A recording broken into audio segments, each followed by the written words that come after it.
വിശദമായ റിപ്പോർട്ടിലേക്കാണ്. മുഖ്യമന്ത്രിക്കെതിരെ സിപിഎം നേതാവും മുൻ എക്സൈസ് വകുപ്പ് മന്ത്രിയുമായ എം പി രാജേഷ് വീര്യം കുറഞ്ഞ മദ്യത്തിന് നികുതി ഇളവ് ചെയ്തു കൊടുത്തത് കൈയോടെ പിടിച്ചപ്പോൾ വി.ഡി. സതീശൻ നുണകൾ പറയുന്നുവെന്ന് രാജേഷ്. യു.ഡി.എഫിന് മദ്യം എല്ലാ കാലത്തും കറവപ്പശുവാണെന്നും കേരളത്തിൽ മദ്യമൊഴുക്കിയത് ഉമ്മൻചാണ്ടി സർക്കാരിന്റെ കാലത്താണെന്നും മുൻമന്ത്രി. വേഗത്തിലും തിടുക്കത്തിലുമാണ് നികുതി ഇളവ് നടപ്പാക്കാനുള്ള ഫയൽ നീക്കം നടന്നത് എന്നും പ്രതിപക്ഷത്തിന്റെ ഇടപെടൽ കൊണ്ടാണ് മദ്യനയം യു.ഡി.എഫിൽ പോലും ചർച്ച ചെയ്തത് എന്നും എം പി രാജേഷ് പറഞ്ഞു. എം വി ഗോവിന്ദന്റെ കാലത്താണ് എല്ലാത്തിനും തുടക്കം എന്ന മുഖ്യമന്ത്രിയുടെ പ്രസ്താവന അവാസ്തവമാണെന്നും രാജേഷ് പറഞ്ഞു. നികുതി കുറയ്ക്കുമെന്നത് LDF ആലോചിച്ചിട്ട് പോലുമില്ല. തിരഞ്ഞെടുപ്പ് കാരണം നികുതി ഇളവ് പ്രഖ്യാപിച്ചില്ല എന്ന മുഖ്യമന്ത്രിയുടെ പ്രസ്താവന തെറ്റാണെന്നും മുഖ്യമന്ത്രി പറഞ്ഞത് പിൻവലിക്കണമെന്നും രാജേഷ് വാർത്താസമ്മേളനത്തിൽ ആവശ്യപ്പെട്ടു. വീര്യം കുറഞ്ഞ മദ്യം അനുവദിക്കാനുള്ള ചട്ട ഭേദഗതി LDF തന്നെയാണ് കൊണ്ടുവന്നത്. 3 കാറ്റഗറികളിലായി. അതൊക്കെ ഞങ്ങൾ നേരത്തെ വിശദീകരിച്ചതാണ്. Horti wine, horti liquor, low strength alcohol. 3 നയത്തിൽ പറഞ്ഞ് LDFന്റെയും ക്യാബിനറ്റിന്റെയും അനുമതിയോടെ ജനങ്ങളുടെ മധ്യത്തിൽ അവതരിപ്പിച്ച് പിന്നെ നടപടിക്രമങ്ങൾ പാലിച്ച് ചട്ടം ഭേദഗതി ചെയ്ത് കൊണ്ടുവന്നതാണ്. പക്ഷെ അപ്പോഴൊന്നും നികുതി കുറയ്ക്കുന്നതിനെ കുറിച്ച് LDF ആലോചിച്ചിട്ടില്ല.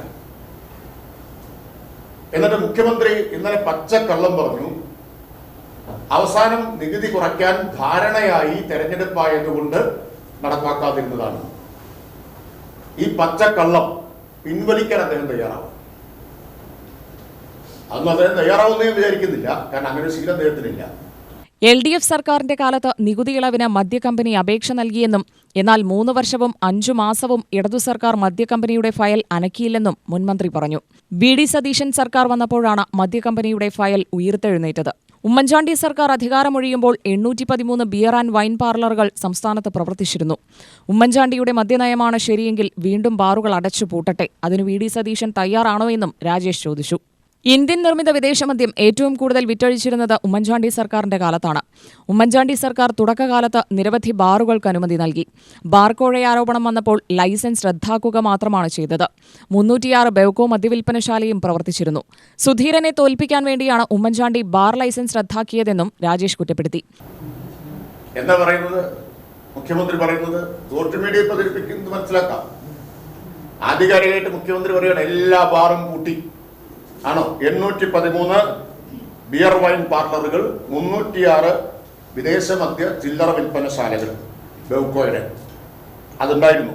LDF ഗവൺമെന്റ് വന്നപ്പോ ഈ ബിയർ വൈൻ പാർലറുകളിൽ ക്ലാസിഫിക്കേഷൻ ഉള്ളവയ്ക്ക് ബാർ ലൈസൻസ് പുതുക്കി നൽകി. അത് നിയമപരമായ ബാധ്യതയായിരുന്നു. ക്ലാസിഫിക്കേഷൻ ഉള്ളവയ്ക്ക് ക്ലാസിഫിക്കേഷന്റെ പേരിലാണല്ലോ വേണ്ടെന്ന് വെച്ചത്.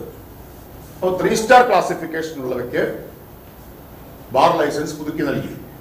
അല്ലാണ്ട് പുതിയതിനല്ല കൊടുത്തത്. ഉമ്മൻചാണ്ടിയുടെ കാലത്ത് ബിയർ വൈൻ പാർലറാക്കി മാറ്റിയ ബാർ ഹോട്ടലുകൾ ക്ലാസിഫിക്കേഷൻ കൈവരിച്ചപ്പോൾ പുതുക്കി നൽകി. അതല്ലേ ചെയ്തത്. അങ്ങനെ ഇപ്പൊ നിലവിൽ എത്ര എണ്ണുണ്ട്? 896 ബാർ ഹോട്ടലുണ്ട്. അന്ന് ബാർ ഹോട്ടൽ ബിയർ വൈൻ പാർലറാക്കി മാറ്റിയത് എത്ര ഉണ്ടായിരുന്നു? എല്ലാം കൂടി 813. ഇപ്പോ 896. ഇതല്ലേ വസ്തുത? ഇതല്ലേ കണക്ക്?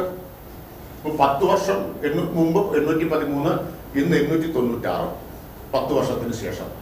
എന്നിട്ടാണ് പറയുന്നത് അന്ന് എല്ലാം കൂട്ടി ഇപ്പൊ എല്ലാം തുറന്നു.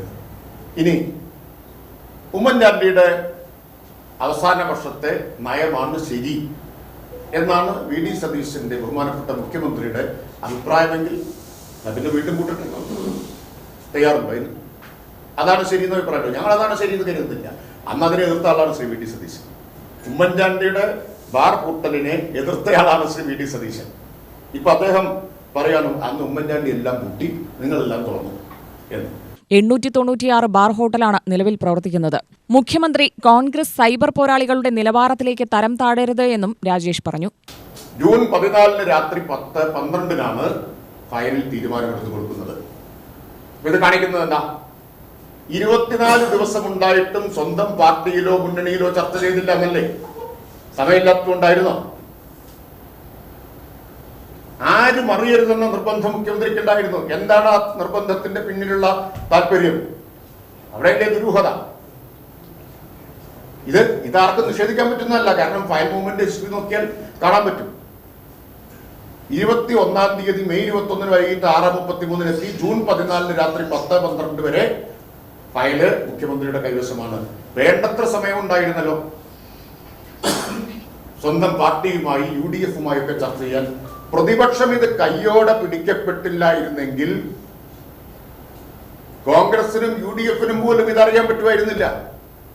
കയ്യോടെ പിടിച്ചില്ലായിരുന്നെങ്കിൽ അറിയാൻ പറ്റുമായിരുന്നില്ല. എക്സൈസ് മന്ത്രിയെ മാത്രമല്ലല്ലോ, പാർട്ടിയെ മുന്നണിയൊക്കെ ഇരുട്ടിൽ നിർത്തിയിട്ട് ഇത് 24 ദിവസം പിടിച്ചു വെച്ച് ബജറ്റിന്റെ തൊട്ടു മുമ്പ് തീരുമാനമെടുത്ത് ബജറ്റിൽ പ്രഖ്യാപിക്കുകയാണ് ചെയ്തത്. ആരും അറിയാതെ സൂത്രത്തിൽ നടപ്പാക്കാമെന്നാണ് അദ്ദേഹം കരുതിയത്. പ്രതിപക്ഷം കയ്യോടെ പിടിച്ചു. അതാണ് സംഭവിച്ചത്. അപ്പോ UDF-ന്റെ ഗവൺമെന്റിന്റെ മദ്യനയം UDF-ൽ തന്നെ ചർച്ച ചെയ്യാൻ ഇടയാക്കിയത് പ്രതിപക്ഷത്തിന്റെ ജാഗ്രതയോട് കൂടിയിട്ടുള്ള ഇടപെടലാണ്. ഉമ്മൻചാണ്ടി ഗവൺമെന്റിന്റെ 5 വർഷം വാർഷിക മദ്യ ഉപഭോഗം 341.264 ലക്ഷം കേസ്. ഒന്നാം LDF സർക്കാരിന്റെ കാലത്ത് 322 ലക്ഷം കേസായിട്ട് കുറഞ്ഞു. രണ്ടാം LDF സർക്കാരിന്റെ കാലത്ത് 315 ലക്ഷം കേസായിട്ട് കുറഞ്ഞു. വസ്തുതകളുടെ അടിസ്ഥാനത്തിൽ വേണം മുഖ്യമന്ത്രി സംസാരിക്കാൻ. സൈബർ പോരാളികളുടെ നിലവാരത്തിലേക്ക് മുഖ്യമന്ത്രി തരം താഴരുത്. നമ്മുടെ മുമ്പിൽ കണക്കുണ്ട്. നിയമസഭയിൽ അവതരിപ്പിച്ച കണക്കാണ്. ശ്രീ VD സതീശൻ ഇരിക്കുന്ന നിയമസഭയിൽ അദ്ദേഹത്തിന്റെ മുമ്പിൽ അവതരിപ്പിച്ച കണക്കാണ്. അദ്ദേഹം ചോദ്യം ചെയ്തിട്ടില്ല. നിയമസഭയിൽ അവതരിപ്പിക്കുന്ന തെറ്റായ മറുപടി നൽകാൻ പറ്റില്ലല്ലോ. ക്വസ്റ്റ്യൻ ഞാൻ പറയാം.